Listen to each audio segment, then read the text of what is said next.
ആമി അദ്ദേഹത്തെ തന്നെ നോക്കി നിൽക്കുവാണ്. ഇതൊന്നും അവൾ തീരെ പ്രതീക്ഷിച്ചതല്ലെന്ന് അവളുടെ മുഖഭാവത്തിൽ നിന്ന് തന്നെ മുത്തശ്ശന് മനസ്സിലായി. അതുകൊണ്ട് തന്നെ ആമിയെ നോക്കിക്കൊണ്ട് മുത്തശ്ശൻ സംസാരിച്ചു തുടങ്ങി. കേട്ടതൊന്നും വിശ്വസിക്കാനായിട്ടില്ലെന്ന് മോളുടെ മുഖഭാവത്തിൽ നിന്ന് തന്നെ എനിക്ക് വ്യക്തമായി. കുട്ടിയെ ഞാൻ കുറ്റം പറയില്ല. കാരണം മോളുടെ ഭാഗത്തു നിന്ന് ചിന്തിച്ച ഏത് ദുഷ്ടനും ക്രൂരനുമൊക്കെയാണ്. മോളുടെ ജീവിതം തകർത്തവനാണ്. പക്ഷെ മോൾ അറിയാത്തൊരു യതുണ്ട്. അത് പറഞ്ഞുകൊണ്ട് അദ്ദേഹം ശ്വാസം ഒന്ന് ആഞ്ഞെടുത്തു. എന്നിട്ട് ആമിയെ നോക്കി. മറ്റെങ്ങോ നോക്കി നിൽക്കുന്ന മുഖഭാവത്തിൽ നിന്ന് തന്നെ യാദവിനെ കുറിച്ച് കേൾക്കാൻ അവൾക്ക് താല്പര്യമില്ലെന്ന് അദ്ദേഹത്തിന് മനസ്സിലായി. അവളെ നോക്കിക്കൊണ്ട് മുത്തശ്ശൻ അവളോട് ചോദിച്ചു, മോൾക്ക് ഞാൻ യദുവിനെ കുറിച്ച് പറഞ്ഞു തരട്ടെ? അത് കേട്ടതും ആമി അദ്ദേഹത്തെ തലയുയർത്തി നോക്കി. അവളുടെ കണ്ണുകൾ നിറഞ്ഞിരുന്നു. അത് കണ്ടതും മുത്തശ്ശന് വല്ലാതെയായി. അവളെ നോക്കി ചിരിച്ചുകൊണ്ട് അദ്ദേഹം പറഞ്ഞു, മോൾക്ക് താല്പര്യമില്ലെങ്കിൽ വേണ്ട, മോള് പൊക്കോ, ഞാൻ വെറുതെ പറഞ്ഞതാ. തന്നെ നോക്കി നിരാശയോടെ പറയുന്ന മുത്തശ്ശനെ വേദനിപ്പിക്കാൻ അവൾക്ക് കഴിഞ്ഞില്ല.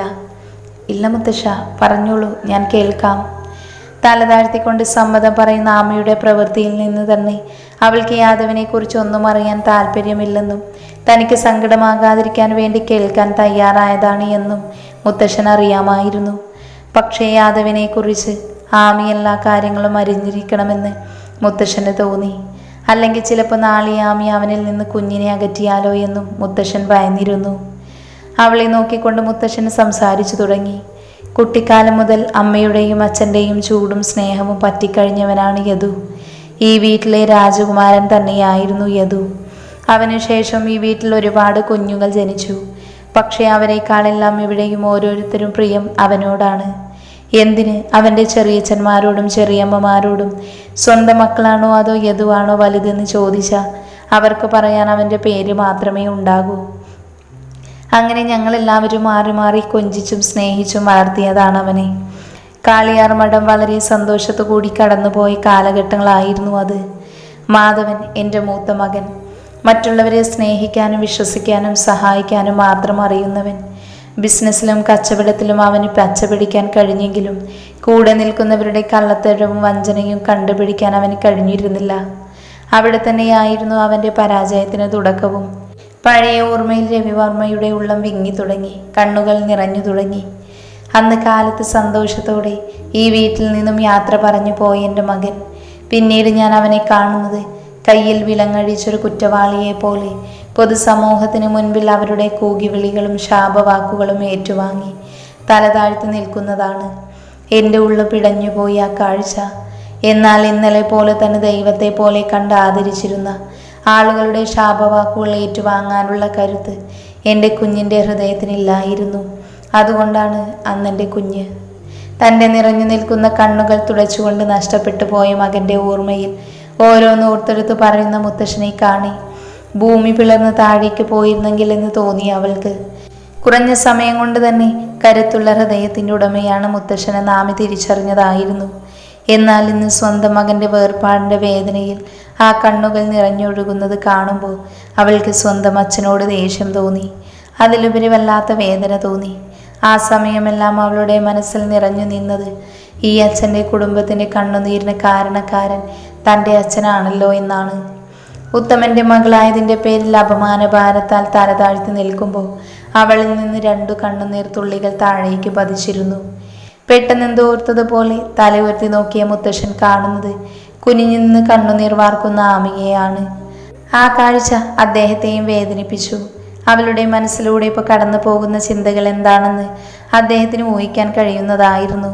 തൻ്റെ വാക്കുകളാണ് അവളുടെ ഈ അവസ്ഥയ്ക്ക് കാരണമെന്ന് മനസ്സിലായതും മുത്തശ്ശൻ വേഗം വിഷയം മാറ്റി. യദുവിന് അച്ഛനും അമ്മയുമായിരുന്നു അവൻ്റെ ലോകം. എന്നാൽ അവൻ്റെ അച്ഛൻ്റെയും അമ്മയുടെയും മരണം അവൻ്റെ ജീവിതത്തിൽ വലിയ നഷ്ടങ്ങളാണ് വിധിച്ചത്. അതുവരെ ഈ വീട്ടിൽ ഒരു പൂമ്പാറ്റയെ പോലെ എല്ലാവരോടും കുസൃതി കാണിച്ചും കുറുമ്പ് കാണിച്ചും നടന്നിരുന്ന ആ കൊച്ചു പയ്യൻ പിന്നീട് തൻ്റെ മുറിയിൽ നിന്ന് പുറത്തേക്ക് ഇറങ്ങാതെയായി. മര്യാദയ്ക്ക് ഭക്ഷണം കഴിക്കാതെ കുളിക്കാതെയായി. എന്തിനാരോടൊന്നും സംസാരിക്കാതെയായി. ചെറിയമ്മമാരും ചെറിയച്ഛന്മാരും ഞാനും അവനോടൊത്തു ചെന്നെങ്കിലും ഞങ്ങളെ ഓരോരുത്തരെയും കാണും തോറും അവൻ അലറി വിളിച്ചു കരയാൻ തുടങ്ങി. കയ്യിൽ കിട്ടിയത് കൊണ്ട് ഞങ്ങളെയൊക്കെ ഉപദ്രവിക്കാൻ തുടങ്ങി. അവൻ്റെ ഈ അവസ്ഥ കണ്ട് എല്ലാവർക്കും അവനോടുള്ള ഭയത്തേക്കാളേറെ അവൻ്റെ ഭാവി എന്താകുമെന്നുള്ള ഉത്കണ്ഠയായിരുന്നു അവനെക്കുറിച്ചുള്ള വേവലാതിയായിരുന്നു. അങ്ങനെയാണ് ജിതന്റെ പരിചയത്തിലുള്ള സാമുവൽ ഡോക്ടറുടെ മെന്റൽ ഹോസ്പിറ്റലിലേക്ക് യദുവിനെ മാറ്റുന്നത്. അവിടുത്തെ 2 വർഷത്തെ ചികിത്സയ്ക്ക് ശേഷം ഇങ്ങോട്ട് തിരിച്ചു വരുമ്പോൾ ഞങ്ങളെല്ലാവരും അവനെ ആകാംക്ഷയോട് കൂടിയാണ് കാത്തിരുന്നത്. ഞങ്ങളുടെ പഴയ യദുവായി അവൻ ജീവിതത്തിലേക്ക് തിരിച്ചു വന്നതിൻ്റെ ആഹ്ലാദമായിരുന്നു ഈ വീട് നിറയെ. എന്നാൽ ഞങ്ങളെല്ലാവരെയും അതിശയിപ്പിച്ചുകൊണ്ടായിരുന്നു അവൻ്റെ പ്രതികരണം. ആരോടൊന്നും സംസാരിക്കാതെ, ആരുടെയും മുഖത്ത് പോലും നോക്കാതെ അവൻ അവൻ്റെ മുറിയിലേക്ക് കയറിപ്പോയി. അവനെ പുറകെ പോയി അവനെ സ്നേഹത്തോടെ ഭക്ഷണം കഴിക്കാനും ഞങ്ങളോടൊപ്പം ഒന്നിച്ചിരിക്കാനും സമയം ചിലവഴിക്കാനും ഒക്കെ നിർബന്ധിച്ചെങ്കിലും അവൻ ഇന്നും അവനിൽ മാത്രം ഒതുങ്ങിക്കൂടി. അവൻ്റെ അടുത്തേക്ക് അവൻ ആരെയും അടുപ്പിക്കാതെയായി. അവൻ്റെ ഓരോ കാര്യങ്ങൾക്കും ആരെയും ആശ്രയിക്കാതെ ചെയ്തു തുടങ്ങി. പണ്ട് ഭക്ഷണം വാരിക്കൊടുക്കാനും കുളിപ്പിച്ചു തരാനും ചെറിയമ്മമാരുടെ പുറകെ നടന്ന യദു പിന്നീട് അവരോട് സംസാരിക്കാൻ പോലും ഇല്ലാതെയായി. പണ്ട് കളിച്ചു ചിരിച്ച് നടന്നവന് പിന്നെ എപ്പോഴും ഗൗരവക്കാരനായ ദേഷ്യക്കാരനായ യാദവിനെയായിരുന്നു പിന്നീട് ഞങ്ങൾ അങ്ങോട്ട് കണ്ടിരുന്നത്. വല്യേട്ടനെന്ന് വിളിച്ച അനിയന്മാരും അനിയത്തിയും അവന് പുറകെ നടന്നെങ്കിലും ഇത്രയും വർഷത്തിനിടയ്ക്ക് അവർക്കൊരു ചിരി പോലും അവൻ കൊടുത്തിട്ടില്ല. സ്നേഹിക്കാൻ പേടിയായിരുന്നു അവന്, സ്നേഹിക്കപ്പെടാനും. അത്രത്തോളം അവൻ്റെ ഭൂതകാലവും അതിലെ വ്രണപ്പെടുത്തുന്ന ഓർമ്മകളും അവനെ സ്വാധീനിച്ചിരുന്നു, മാനസികമായി തകർത്തിരുന്നു. അവൻ്റെ ഹൃദയത്തൊരു കല്ലാക്കി മാറ്റി, ആർക്കും തകർക്കാൻ കഴിയാത്തൊരു കരിങ്കല്ല്. ഒരു നിമിഷം അവൻ്റെ കണ്ണുകളിലെ ഒറ്റപ്പെടൽ മുത്തശ്ശൻ്റെ മനസ്സിലേക്ക് തെളിഞ്ഞു വന്നു, ഒപ്പം അനുഭവിച്ച വേദനകളും. തൻ്റെ നിറഞ്ഞ കണ്ണുകൾ തുടച്ചുകൊണ്ട് രവിവർമ്മ വീണ്ടും സംസാരിച്ചു തുടങ്ങി. അപ്പോഴും അദ്ദേഹത്തിൻ്റെ വാക്കുകൾ കാതോർത്തിരിക്കുവാണ് ആമി. ആയിടക്കാണ് ജിതൻ്റെ ഫോണിലേക്ക് സാമുവൽ ഡോക്ടർ ആക്സിഡൻ്റായി മരിച്ചു എന്ന് പറഞ്ഞുകൊണ്ട് കോള് വന്നത്. ജിതൻ അവിടേക്ക് പോയപ്പോഴാണ് ഞങ്ങൾ സേവ്യറിനെ കുറിച്ച് അറിയുന്നതും ജിതൻ്റെ വീട്ടിൽ തിരിച്ചെത്തിയ ഉടനെ ഞങ്ങളെല്ലാവരും കൂടി അവനെക്കുറിച്ച് സംസാരിക്കുകയും ചെയ്തു. ജിതൻ്റെ സ്പോൺസർഷിപ്പിൽ അവനെ ഏറ്റെടുക്കുമെന്നും ഒരു ഹോസ്റ്റലിലേക്ക് മാറ്റി വിദ്യാഭ്യാസം കൊടുക്കാമെന്നും ഞങ്ങളെല്ലാവരും കൂടി തീരുമാനിച്ചു. എന്നാൽ പെട്ടെന്നായിരുന്നു ഞങ്ങൾക്കിടയിലേക്ക് യദു കടന്നു വന്നത്. സേവ്യനെ ഹോസ്റ്റലിൽ നിർത്താൻ സമ്മതിക്കില്ലെന്നും അവനെന്നും ഇവിടെ തന്നെ ഉണ്ടാകണമെന്നും പറഞ്ഞവൻ ശാഠ്യം പിടിച്ചു. ആ നിമിഷം അവൻ്റെ കണ്ണുകളിൽ വല്ലാത്ത വാശിയായിരുന്നു, ആഗ്രഹിച്ചത് നടക്കണമെന്നുള്ള വാശി. ഇതുവരെ തങ്ങൾ കാണാത്ത യദുവിൻ്റെ പുതിയ മുഖമായിരുന്നു അത്. തനിക്കുള്ളത് കൂടി മറ്റുള്ളവർക്ക് വീതിച്ചു നൽകുന്ന യദുവിൽ നിന്ന് താൻ ആഗ്രഹിച്ചത് നേടാൻ എന്തും ചെയ്യുന്ന പുതിയ യദുവിലേക്കുള്ള മാറ്റം. സേവ്യർ യദു വർഷങ്ങൾക്ക് ശേഷം ഞങ്ങളോട് ആവശ്യപ്പെട്ട കാര്യം അതായിരുന്നു. അതുകൊണ്ട് തന്നെ പിന്നെ ഒന്നും ചിന്തിക്കാതെ സേവ്യനെ ഇങ്ങോട്ട് കൂട്ടിക്കൊണ്ടുവരികയായിരുന്നു.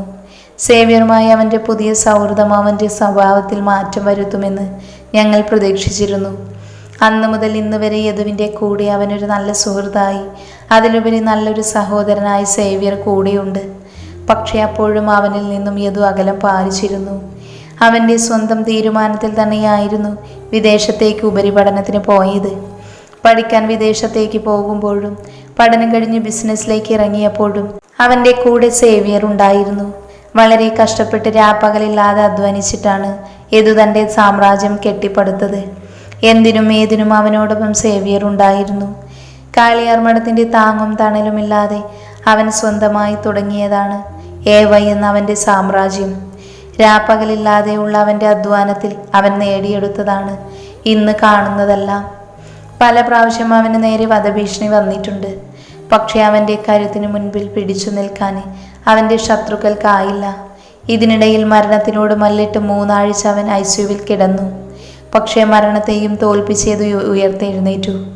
അങ്ങനെ അവൻ എല്ലാവരെയും പോരാടി നേടിയതാണെല്ലാം. കാളിയാർ മഠത്തിൻ്റെ മുഴുവൻ പാരമ്പര്യ സ്വത്ത് ചേർത്ത് വെച്ചാൽ പോലും അത് യദുവിൻ്റെ സമ്പാദ്യത്തിൻ്റെ 10-1 പോലും ഉണ്ടാവില്ല. യദു ഒരുപാട് വളർന്നു, അതുപോലെ അവൻ്റെ സാമ്രാജ്യവും. അത് ഇന്ന് ആർക്കും തകർക്കാൻ കഴിയാത്തത്രയ്ക്ക് ശക്തമാണ്. അത് പറയുമ്പോൾ രവിവർമ്മയുടെ വാക്കുകളിൽ തൻ്റെ കൊച്ചുമകനെ ഓർത്തുള്ള അഭിമാനം നിറഞ്ഞു നിന്നു. തുടക്കത്തിൽ യദു എന്തോ ബിസിനസ് തുടങ്ങിയെന്നല്ലാതെ അതിനെക്കുറിച്ച് വ്യക്തമായി ഞങ്ങൾക്കും അറിയില്ലായിരുന്നു. പെട്ടെന്നൊരു ദിവസം യദു വിളിച്ച് അവൻ്റെ ബിസിനസ് എല്ലാം ഇങ്ങോട്ട് ഷിഫ്റ്റ് ചെയ്യുന്നു എന്ന് പറഞ്ഞു. അത് കേട്ട് ഞങ്ങളും ഒരുപാട് സന്തോഷിച്ചു. ഇനിയുള്ള കാലം എപ്പോഴും ഞങ്ങളോടൊപ്പം ഉണ്ടാകുമല്ലോ എന്ന് ചിന്തിച്ചു. എന്നാൽ അവൻ്റെ ഉള്ളിൽ എരിയുന്ന പകയുടെ കനലിൻ്റെ ചൂട് തിരിച്ചറിയാൻ മാത്രം ഞങ്ങളെ കൊണ്ട് കഴിഞ്ഞില്ല. ദുബായിലായിരുന്നു യദുവിൻ്റെ ബിസിനസ്. കേരളത്തിലേക്ക് ഷിഫ്റ്റ് ചെയ്തിട്ടിപ്പോൾ ഏകദേശം 3 വർഷം ആകുന്നതേ ഉണ്ടായിരുന്നുള്ളൂ. എന്നാൽ അവൻ ഇങ്ങോട്ട് ബിസിനസ് ഷിഫ്റ്റ് ചെയ്തതിൻ്റെ കറക്റ്റ് 2ാമത്തെ മാസം തന്നെ ചന്ദ്രശേഖരൻ്റെ കമ്പനി അവൻ പൂർണ്ണമായും പൂട്ടിച്ചു. ചെയ്യാത്ത തെറ്റിന് അവൻ മാധവൻ്റെ മേൽ കുറ്റം ചുമത്താൻ ഉപയോഗിച്ചത് അതുപോലെ തന്നെ അവൻ തിരിച്ചും പ്രയോഗിച്ചു. ചതി. എങ്ങനെയാണോ ഉത്തമൻ ഞങ്ങളുടെ കുടുംബത്തിലേക്ക് കടന്നു വന്നത്, മാധവനെ ചതിച്ചത്, അതുപോലെ അവരുടെ ഇടയിലേക്ക് അവനും കടന്നു ചെന്നു. നല്ല നിലയിൽ തന്നെയാണ് ചന്ദ്രശേഖരൻ്റെ ബിസിനസ് മുന്നോട്ട് പോയിക്കൊണ്ടിരുന്നത്. ചതിയിലൂടെയും വഞ്ചനയിലൂടെയും അവൻ ഒരുപാട് സമ്പാദിച്ചു. ചന്ദ്രശേഖരൻ്റെ മകൻ സന്ദീപും, അതുപോലെ തന്നെ അയാൾക്ക് 2 മക്കളുണ്ട്, അർജുനും അശോകനും. അച്ഛൻ്റെയും മുത്തശ്ശൻ്റെയും തനി പകർപ്പ്. പണത്തിനോടുള്ള ആർത്തിമൂത്ത 2 എണ്ണം. പോരാത്തതിന് കള്ളും കഞ്ചാവും പെണ്ണും. കള്ളക്കടത്തും റിയൽ എസ്റ്റേറ്റും നടത്തി അവർ പിന്നെയും സമ്പാദിച്ചു കോടികൾ. എന്നിട്ടും അവർക്ക് പണത്തിനോടുള്ള അത്യാർത്തി അവസാനിച്ചിരുന്നില്ല. ആ ആർത്തി തന്നെയാണ് അവനെ യദുവിൻ്റെ മുൻപിൽ മുട്ടുകുത്തിച്ചത്. അതുകൊണ്ടാണല്ലോ മറ്റൊന്നും ചിന്തിക്കാതെ അവൻ AY ഗ്രൂപ്പിൻ്റെ അവൻ്റെ സമ്പാദ്യത്തിൽ 75% ഇൻവെസ്റ്റ് ചെയ്തത്. സത്യത്തിൽ അത് യദുവിൻ്റെ ട്രാപ്പായിരുന്നു. AY എന്ന സാമ്രാജ്യം പ്രസിദ്ധയായിരുന്നു എങ്കിലും അതിന് പിന്നിൽ കാളിയാർ മഠത്തിലെ മാധവൻ്റെ മകൻ യാദവാണെന്നും ആർക്കും അറിയില്ല. അതുകൊണ്ട് അതുപോലെ ഇൻ്റർനാഷണൽ ലെവലിലുള്ള ഒരു കമ്പനിയുമായി പാർട്ട്ണർഷിപ്പ് നടത്തിയാൽ അവർക്കുണ്ടാകുന്ന പ്രയോജനങ്ങൾ മാത്രമായിരുന്നു അവരുടെ മനസ്സ് നിറയെ. അതിനനുസരിച്ച് യദു അവർക്ക് പ്രതീക്ഷയും ആഗ്രഹങ്ങളും നൽകി. ഒരുപാട് ആഗ്രഹവും പ്രതീക്ഷയും കൊടുത്ത് അവൻ ചന്ദ്രശേഖരനെ അവൻ്റെ വരുതിയിലാക്കി. AYയുമായി പാർട്ട്ണർഷിപ്പിൽ ഏർപ്പെട്ടാൽ കിട്ടുന്ന കോടികളുടെ ലാഭം മാത്രം സ്വപ്നം കണ്ടവൻ പണം വാരി വിതറി. അവസാനമെല്ലാം യദുവിൻ്റെ കളിയായിരുന്നു എന്ന് അറിഞ്ഞപ്പോഴേക്കും അവർക്കെല്ലാം നഷ്ടപ്പെട്ടിരുന്നു. സ്വത്തുക്കളെല്ലാം നഷ്ടപ്പെട്ടതിനു ശേഷം അവരെ യദു നടുതെരുവിൽ ഇറക്കി.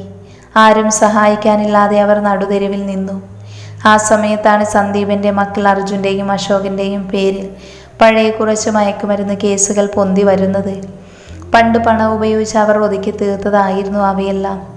എന്നാൽ ഇപ്പോൾ യദു അതിന് ഇരട്ടി പണം കൊടുത്ത് അതെല്ലാം കുത്തിപ്പൊക്കി. അതുകൊണ്ട് തന്നെ അവരെ പോലീസ് അറസ്റ്റ് ചെയ്തു കൊണ്ടുപോയി. തൻ്റെ മക്കളെ രക്ഷിക്കാൻ സന്ദീപും കൊച്ചുമക്കളെ രക്ഷിക്കാൻ ചന്ദ്രശേഖരനും പരിശ്രമിച്ചു. അതുകൊണ്ട് യാതൊരു പ്രയോജനവും ഉണ്ടായിരുന്നില്ല.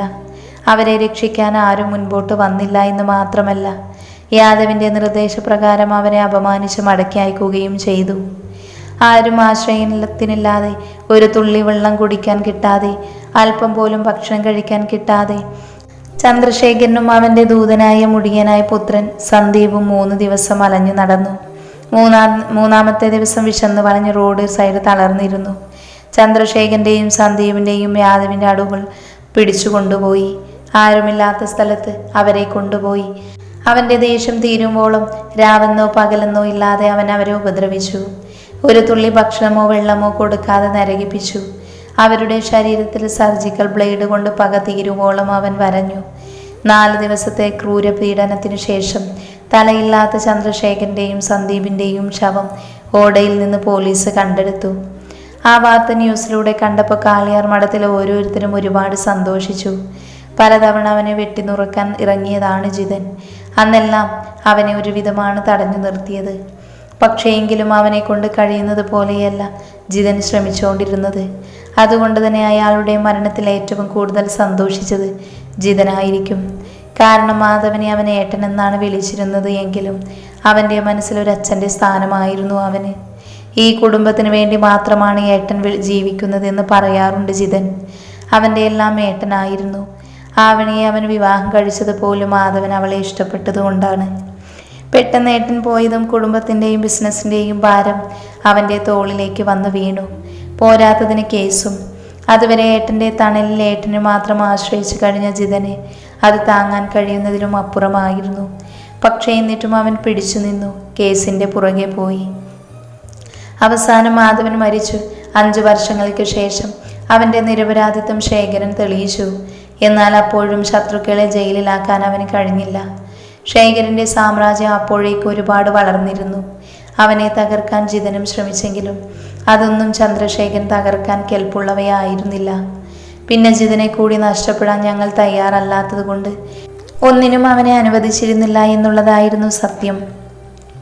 അന്ന് ചന്ദ്രശേഖരൻ്റെയും സന്ദീപൻ്റെയും ഡെഡ് ബോഡി കണ്ടതിനു ശേഷം പിന്നെയും കുറച്ച് ദിവസങ്ങൾ കഴിഞ്ഞാണ് യദുവാണ് എല്ലാത്തിനും പിന്നിലെന്ന് ഞങ്ങൾ അറിയുന്നത്. അതുവരെ ഞങ്ങൾ കേട്ട കേൾവി മാത്രമുള്ള AY എന്ന സാമ്രാജ്യം ഞങ്ങളുടെ യദുവിൻ്റേതാണ് എന്ന് ഞങ്ങൾ തിരിച്ചറിഞ്ഞത് പോലും അപ്പോഴാണ്. പക്ഷേ അവരെ കൊന്നതിന് ശേഷം യദുവിനോട് ദേഷ്യം തോന്നിയില്ല. കാരണം അവർക്ക് ശിക്ഷ കൊടുക്കാൻ എന്തുകൊണ്ടും യോഗ്യൻ അവൻ തന്നെയാണ്. അത്രത്തോളം അവർ കാരണം എൻ്റെ കുഞ്ഞനുഭവിച്ചു. അവൻ്റെ ഉള്ളിൽ അവർ തീർത്ത വലിയ മുറിവിൻ്റെ ആഴം കൊണ്ടായിരിക്കാം ആരെയും അവനിലേക്ക് അടുപ്പിക്കാത്തത്. ഇനിയും സ്നേഹിക്കുന്നവൻ അകന്നു പോകുന്നത് സഹിക്കാൻ കഴിയാത്തത് കൊണ്ടാണ് അവൻ സ്വയം ഉരുകിത്തീരുന്നത്. ചന്ദ്രശേഖരൻ്റെയും സന്ദീപൻ്റെയും മരണത്തോടെ യദു അവൻ്റെ എല്ലാ പകയും അവസാനിപ്പിച്ചു എന്നായിരുന്നു ഞങ്ങൾ കരുതിയിരുന്നത്. പിന്നീടുള്ള കാലം മുഴുവൻ ഞങ്ങളോടൊപ്പം ഈ തറവാട്ടിൽ തന്നെയായിരുന്നു അവൻ. എപ്പോഴും കൂടെ ഉണ്ടാകുമെന്നല്ല, നാട്ടിലുള്ളപ്പോൾ തറവാട്ടിലാണ് താമസമെന്ന് മാത്രം. എപ്പോഴും ബിസിനസ്സും മീറ്റിങ്ങും ആയിട്ട് അവൻ അവൻ്റേതായ ലോകത്തായിരുന്നു. എന്തെങ്കിലും ഒരു മീറ്റിംഗ് അല്ലെങ്കിൽ എന്തെങ്കിലും യൂറോപ്യൻ ട്രിപ്പ് എന്നൊക്കെ പറഞ്ഞ് അവൻ പോയി കഴിഞ്ഞാൽ പിന്നെ 2-3 ദിവസം കൂടുമ്പോൾ ആയിരിക്കും വരിക. വന്നാൽ തന്നെ രാത്രി 11 മണിക്ക് വന്ന് കയറിയ വെളുപ്പിന് 6 മണിക്ക് എഴുന്നേറ്റ് പോകും. ആരോടും അടുപ്പമോ സംസാരമോ ഇല്ല. വരുന്നതോ പോകുന്നതോ പറയാറില്ല. പിന്നെ സേവി കൂടെ ഉള്ളത് കൊണ്ട് അവനാണ് വിളിച്ച് പറയാറ്. എന്നാൽ അവൻ്റെ ജീവിതത്തിലെ വിശേഷപ്പെട്ട ദിവസങ്ങളായിരുന്നു അവൻ്റെ അച്ഛൻ്റെയും അമ്മയുടെയും വിവാഹ വാർഷികം, പിന്നെ അവരുടെ ജന്മദിനം, അതുപോലെ അവൻ്റെ ജന്മദിനം. ഈ ദിവസങ്ങളിലെല്ലാം അവൻ തനിച്ചെവിടെയോ പോകാതെ മുറിക്കുള്ളിൽ തന്നെ ഇരിക്കും. പകൽ അന്തിയോളം മദ്യപിക്കും. എന്നിട്ടും സങ്കടം തീരാതെ അവൻ്റെ മുടിയിൽ കൈകോർത്ത് വലിച്ചുറക്കെ നിലവിളിക്കും. അന്ന് ഈ വീട് മുഴുവൻ അവൻ്റെ നിലവിളി ഉയർന്നു നിൽക്കും. സ്വയം ഉരുകി തീരുന്ന അവനെ ഓർത്ത് ഞങ്ങളും ഉരുകും. ഒരു ഭ്രാന്തനെ പോലെ തൻ്റെ തലമുടിയിൽ കൈകോർത്ത് വലിച്ചലറിക്കരയുന്ന യദുവിൻ്റെ ചിത്രം മനസ്സിലേക്ക് വന്നതും മുത്തശ്ശൻ്റെ കണ്ണിൽ നിന്നും ഒരു തുള്ളി നിലത്തേക്ക് പതിച്ചു. അദ്ദേഹത്തിൻ്റെ വാക്കുകളുടെ ഇടർച്ചയും കണ്ണിലെ വേദനയും ചുട്ടുപൊള്ളിച്ചത് ആമയുടെ ഹൃദയത്തെ ആയിരുന്നു. അതുകൊണ്ട് തന്നെ ആ വേദന താങ്ങാൻ കഴിയാതെ അവളുടെ കണ്ണുകൾ നിറഞ്ഞൊഴുകി. അവൻ്റെ ഈ സ്വഭാവത്തിനൊരു മാറ്റം വരാനാണ് ഞങ്ങളെല്ലാവരും അവനൊരു വിവാഹം നടത്താൻ തീരുമാനിച്ചത്. എന്നാൽ അതിന് യദു സമ്മതിച്ചില്ല. അവനെ ഓർത്ത് ഓരോ നിമിഷവും നേറിയിട്ടേ ഉള്ളൂ. യദു കാരണം മോൾ ഒരുപാട് വേദനിച്ചു എന്നറിയാം. ഇപ്പോഴും പറയുന്നു, ഒന്നിൻ്റെ പേരിൽ മോൾ അവനോട് ക്ഷമിക്കണമെന്ന്, അവനെ സ്വീകരിക്കണമെന്നോ ഞങ്ങൾ മോളോട് പറയില്ല. പക്ഷേ നിങ്ങളുടെ കുഞ്ഞ്, ആ കുഞ്ഞിനെ അവൻ ഒരുപാട് ആഗ്രഹിക്കുന്നുണ്ട്, സ്നേഹിക്കുന്നുണ്ട്. അന്ന് മോൾ ഹോസ്പിറ്റലിൽ പോയി എന്നറിഞ്ഞ് ഹോസ്പിറ്റലിലെത്തിയ ജിതൻ കാണുന്നത് കണ്ണിൽ വെള്ളം നിറച്ച് സർവ്വതും തകർന്നവനെ പോലെ ഇരിക്കുന്ന യദുവിനെയാണ്. അന്ന് ഞങ്ങൾ മനസ്സിലാക്കിയതാണ് നിങ്ങളുടെ കുഞ്ഞിന് അവൻ്റെ ഹൃദയത്തിൽ എത്രത്തോളം സ്ഥാനം കൊടുത്തിട്ടുണ്ട് എന്ന്. സംസാരിച്ചു കഴിഞ്ഞ് തല ഉയർത്തി നോക്കിയ മുത്തശ്ശൻ കാണുന്നത് കണ്ണുനീർ വാർക്കുന്ന ആമിയെയാണ്. മോളെ എന്ന് വിളിച്ച അദ്ദേഹം പതിയെ അവളുടെ തലയിൽ തലോടി. എന്നാൽ ഉടനെ ആമി അദ്ദേഹത്തിൻ്റെ കാലിലേക്ക് വീണിരുന്നു. ഒരു നിമിഷം ആമയുടെ പ്രവൃത്തിയിൽ പകച്ചുപോയ മുത്തശ്ശൻ പതിയെ അവളെ എഴുന്നേൽപ്പിച്ച് നിർത്തി. മോളെ. എന്നാൽ അപ്പോഴും നിറഞ്ഞൊഴുകുന്ന കണ്ണുകളുമായി അദ്ദേഹത്തെ തന്നെ നോക്കുകയായിരുന്നു അവൾ. ആമിയുടെ മനസ്സിൽ മുഴുവൻ നിറഞ്ഞു നിന്നത് തൻ്റെ അച്ഛൻ കാരണം കാളിയാർ മഠത്തിലുണ്ടായ നഷ്ടത്തിൻ്റെ കണക്കുകളായിരുന്നു. തന്നോട് ചെയ്തത് പൊറുക്കാൻ കഴിയാത്ത തെറ്റാണെങ്കിൽ കൂടി യാദവിൻ്റെ ഈ അവസ്ഥയ്ക്ക് കാരണം തൻ്റെ അച്ഛനാണ്. അത് നിഷേധിക്കാൻ അവൾക്ക് കഴിയുമായിരുന്നില്ല.